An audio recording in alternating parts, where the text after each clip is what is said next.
ಅವ್ರಿಗೆ ಕಪಾಳ ಮೋಕ್ಷ ಮಾಡಿದ್ರು ಅನ್ನುವಂಥ ಆರೋಪವನ್ನ ಮಾಡಲಾಗ್ತಾ ಇದೆ. ರೈಟ್, ಗಾಲಿ ಜನಾರ್ದನ ರೆಡ್ಡಿಯ ಬಂಧನ ಆಗೋವರೆಗೂ ನಾನೆಲ್ಲೂ ಹೋಗಲ್ಲ, ಘಟನಾ ಸ್ಥಳವನ್ನ ಬಿಟ್ಟು ಹೋಗೋದಿಲ್ಲ ಅಂತೇಳಿ ಕಾಂಗ್ರೆಸ್ ಶಾಸಕ ಭರತ್ ರೆಡ್ಡಿ ಪಟ್ಟು ಹಿಡಿದಿದ್ದಾರೆ. ಜನಾರ್ದನ ರೆಡ್ಡಿ ಮೇಲೆ ಕ್ರಮ ಆಗಬೇಕು, ಸೋಮಶೇಖರ್ ರೆಡ್ಡಿ ಮೇಲೆ ಕ್ರಮ ಆಗಬೇಕು ಅಂತ ಹೇಳಿ ಪಟ್ಟು ಹಿಡಿದಿರುವಂತಹ ಬಳ್ಳಾರಿ ಕಾಂಗ್ರೆಸ್ ಶಾಸಕ ನಾರಾ ಭರತ್ ರೆಡ್ಡಿ ಜನಾರ್ದನ ರೆಡ್ಡಿಯವರ ಮನೆಯಿಂದ ಸ್ವಲ್ಪ ದೂರದಲ್ಲಿ ಹೋಗಿ ನಿಂತ್ಕೊಂಡಿದ್ದಾರೆ. ಆಗ್ಲೂ ಅವರು ನ್ಯೂಸ್ ಫಸ್ಟ್ ಜೊತೆ ಮಾತನಾಡುವಂತಹ ಸಂದರ್ಭದಲ್ಲಿ ಅದನ್ನೇ ಹೇಳಿದ್ರು, ಅವರ ಬಂಧನ ಆಗೋ ತನಕ ನಾವು ಬಿಡೋದಿಲ್ಲ, ಈ ಬಗ್ಗೆ ತನಿಖೆಯಾಗಬೇಕು, ಅವ್ರ ವಿರುದ್ಧ ಕ್ರಮ ಆಗಬೇಕು, ರಾಜಶೇಖರ್ನ ಕೊಲೆ ಮಾಡಿದವರು ಅರೆಸ್ಟ್ ಆಗಬೇಕು ಅನ್ನುವಂಥ ಆಗ್ರಹವನ್ನ ಮಾಡ್ತಾ ಇದ್ರು. ಕಂಪ್ಲೇಂಟ್ ಅನ್ನ ಕೊಡ್ತೀವಿ, ಜನಾರ್ದನ ರೆಡ್ಡಿ ಸೋಮಶೇಖರ್ ರೆಡ್ಡಿ ವಿರುದ್ಧ ನಾವು FIR ನ ಹಾಕಿಸ್ತೀವಿ ಅನ್ನುವಂಥ ಮಾತನ್ನ ಹೇಳಿದ್ರು ನಾರಾ ಭರತ್ ರೆಡ್ಡಿ. ಈಗ ಇನ್ನೂ ಕೂಡ ಅದೇ ಜಾಗದಲ್ಲಿದ್ದಾರೆ. ಆಗ್ಲೇ ಆ ದೃಶ್ಯಗಳನ್ನ ಗಮನಿಸಿದ್ರಿ, ನಾರಾ ಭರತ್ ರೆಡ್ಡಿ ಅವರು ಅದೇ ಜಾಗದಲ್ಲಿ ನಿಂತ್ಕೊಂಡಿದ್ದಾರೆ. ಅಂದ್ರೆ ಜನಾರ್ದನ ರೆಡ್ಡಿ ಅವರ ಮನೆಯಿಂದ ಸ್ವಲ್ಪ ದೂರದಲ್ಲಿ, ಸ್ವಲ್ಪ ಒಂದ್ ಕೆಲ ಹೆಜ್ಜೆಗಳ ಅಂತರದಲ್ಲಿ ನಿಂತ್ಕೊಂಡ್ಬಿಟ್ಟಿದ್ದಾರೆ. ಅಲ್ಲಿಂದ ನಾನು ಹೋಗೋದಿಲ್ಲ ಅಂತ ಹೇಳಿ ಶಾಸಕರು ಪಟ್ಟು ಹಿಡಿದು ಕೂತಿದ್ದಾರೆ. ಹಾಗಾಗಿನೇ ಸದ್ಯ ಪೊಲೀಸರಿಗೆ ಆತಂಕ ಇರೋದು, ಯಾವ ಕ್ಷಣದಲ್ಲಿ ಏನಾಗುತ್ತೋ ಅನ್ನುವಂಥ ಭಯ ಇರೋದು. ಯಾಕಂದ್ರೆ ನೀವು ಗಮನಿಸಿದ್ರೆ 8:30 ಅಷ್ಟೊತ್ತಿಗೆ ನಾವು ಈ ಸುದ್ದಿಯನ್ನ ಬ್ರೇಕ್ ಮಾಡಿದ್ವಿ. ನಿಮ್ಮ ನ್ಯೂಸ್ ಫಸ್ಟ್ ಈ ಸುದ್ದಿಯನ್ನ ಬ್ರೇಕ್ ಮಾಡ್ತು.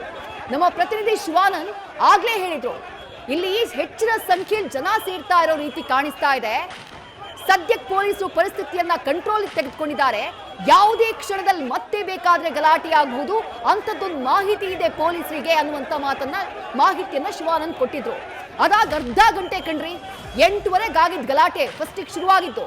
8:30 ಪರಿಸ್ಥಿತಿಯನ್ನ ನಿಯಂತ್ರಣಕ್ಕೆ ತಗೊಂಡ್ಬರ್ತಾರೆ. ಸಂಜೆ ವೇಳೆಗೆ ಶುರುವಾಗಿದ್ದಂತಹ ಗಲಾಟೆಯನ್ನ ಪೊಲೀಸರು 9 ಗಂಟೆಯಷ್ಟೊತ್ತಿಗೆ ದೊಡ್ಡ ಮಟ್ಟದಲ್ಲಿ ದಾಂಧಲೆ ನಡೆದು ಹೋಗುತ್ತೆ ಜನಾರ್ದನ ರೆಡ್ಡಿ ಅವರ ಮನೆಯ ಮುಂಭಾಗದಲ್ಲಿ. ಆ ನಂತರ ಕಂಡಂತಹ ದೃಶ್ಯಗಳೆಲ್ಲವೂ ಕೂಡ news first non stop coverage ನಲ್ಲಿ ನೀವು ಗಮನಿಸಿದ್ರಿ. ಯಾವ ರೀತಿ ಫೈರಿಂಗ್ ಆಯ್ತು, ಯಾವ ರೀತಿ ಲಾಠಿ ಚಾರ್ಜ್ ಆಯ್ತು, ಒಬ್ಬ ವ್ಯಕ್ತಿಯ ಜೀವ ಹೋಯ್ತು. ಬಟ್ ಫೈರಿಂಗ್ ಮಾಡಿದ್ ಯಾರು ಅನ್ನೋದು ಗೊತ್ತಾಗಬೇಕು, ಅದು ತನಿಖೆಯ ಭಾಗ.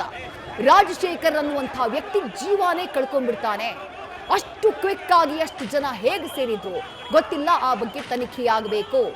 ನ್ಯೂಸ್ ಫಸ್ಟ್ ಮೊದಲಿಗೆ ವರದಿ ಮಾಡಿದ್ದಿ ಸುದ್ದಿಯನ್ನ ನಾನ್ ಸ್ಟಾಪ್ ಆಗಿ ಕಂಟಿನ್ಯೂಸ್ ಆಗಿ ನಾವು ವರದಿ ಮಾಡಿದ್ವಿ. ಎಲ್ಲರ ಪ್ರತಿಕ್ರಿಯೆಯನ್ನು ಕೂಡ ತಗೊಂಡ್ವಿ. ಜನಾರ್ದನ ರೆಡ್ಡಿ ಅವರು ಮಾತನಾಡಿದ್ರು, ಶ್ರೀರಾಮುಲು ಅವರು ಮಾತನಾಡಿದ್ರು, ಅದರ ಜೊತೆಗೆ ನಾರಾ ಭರತ್ ರೆಡ್ಡಿ ಅವರು ಕೂಡ ಮಾತನಾಡಿದ್ರು.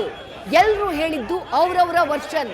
ಬಟ್ ಅಲ್ಲಿ ಆಗ್ಬೇಕಾಗಿರೋದೇನು, ಶಾಂತಿ ಸ್ಥಾಪನೆಯಾಗುವಂತಹ ಕೆಲಸ ಮೊದಲಿಗಾಗಬೇಕು. ಆ ಬಿಗುವಿನ ವಾತಾವರಣ ತಿಳಿಯಾಗಬೇಕು, ಜನ ನೆಮ್ಮದಿಯಾಗಿ ಅವರವರ ಮನೆಗೆ ವಾಪಸ್ ಹೋಗ್ಬೇಕು. ಅದಾದ ನಂತರ ಅನ್ಯಾಯವಾಗಿ ಪ್ರಾಣ ಕಳ್ಕೊಂಡಲ್ಲ ರಾಜಶೇಖರ್, ಆತನ ಸಾವಿ ಕಾರಣ ಯಾರು ಅನ್ನೋದನ್ನ ಪತ್ತೆ ಮಾಡುವಂತಹ ಕೆಲಸವನ್ನ ಪೊಲೀಸರು ಮಾಡಬೇಕಾಗಿದೆ.